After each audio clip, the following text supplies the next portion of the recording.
बात तो ज़हन में रखें, शब बारात मुस्तफ़ा की शरीयत में कहीं नहीं आई।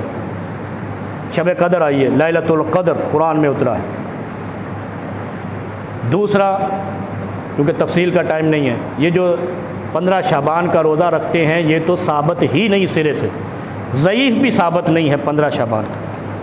तीसरा, शाबान के रोज़े रखने का हुक्म है।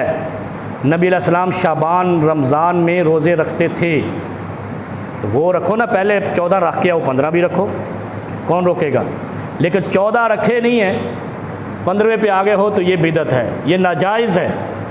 रोज़ा रखना सुन्नत है पीर जुमेरात को, वो रखते नहीं हैं अय्याम बीस के रोज़े, फिर पीर जुमेरात का रोज़ा, इसलिए कि पीर जुमेरात को अमाल पेश होते हैं, वापस आते हैं, ऊपर जाते हैं, उस वक़्त हम सोए हुए होते हैं, ना रोज़ा होता है ना कुछ होता है। यौमुल इस्नैन वल ख़मीस।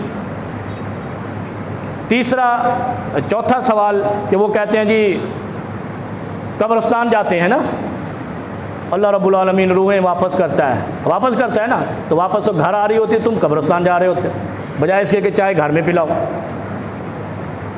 हैं, इनकी भी अकल की कांपे टांग गई।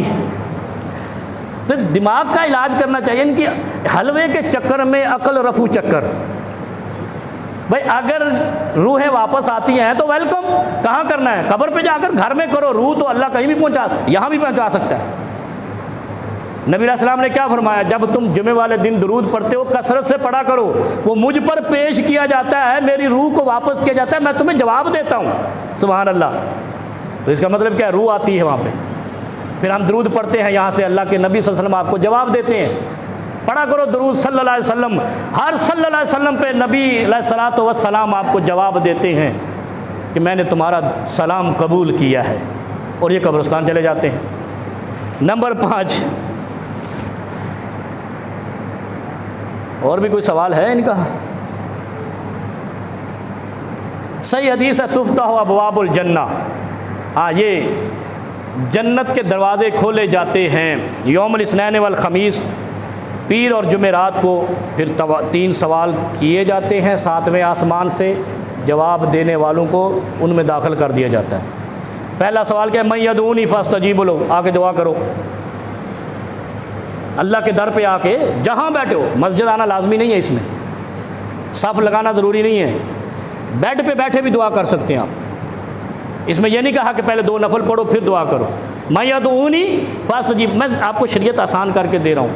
लोगों ने इतनी गंजलक की है कि बस मौलवी को हलवे ले जाते, कम चल जासी, कुछ नहीं चलना, भले बकरे छतरे ले आओ, अपने अमल पे जाना है। कोई किसी की कब्र, और नबी तुम्हें नहीं बख्शवा सकेगा जब तक तुम ईमान पे और तौहीद पे नहीं होगे।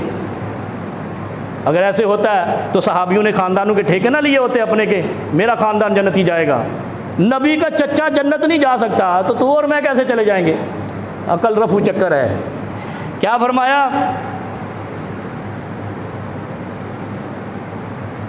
यौमुल इस्नैन वल ख़मीस, बात कहाँ पहुँची थी?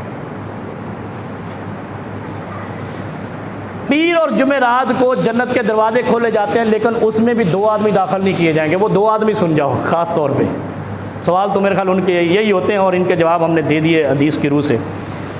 2 आदमियों को, पीर और जुमेरात को भी बख्शिश नहीं मिलेगी। रमज़ान में मर गया तब भी बख्शिश नहीं मिलेगी।